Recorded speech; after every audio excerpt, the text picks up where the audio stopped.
Today at Google I/O, the Pixel 3a finally went official. Here's what you need to know about Google's first budget Pixel device.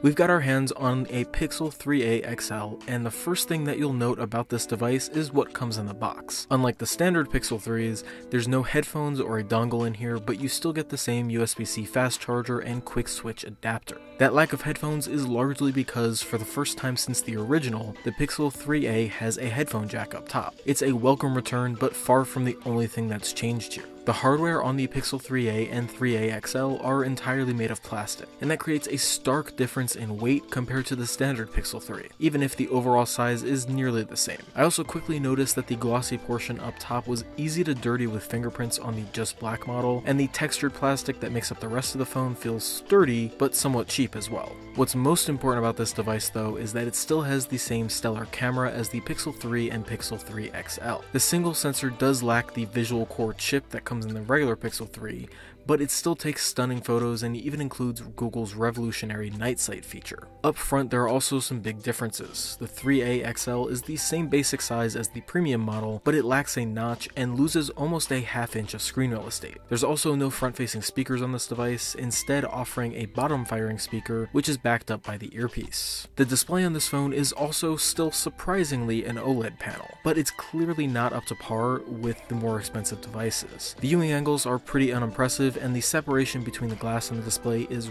really pretty obvious in person. Still, for the starting price of $399 that Google is asking for these phones, they're going to make waves in the industry for their cameras alone. We'll have much more Pixel 3a coverage in the coming days, including a full review, so leave a comment down below and let us know what you want to see in that. Stay tuned for more right here at 9to5Google, and read all of our Google I/O coverage on 9to5Google.com.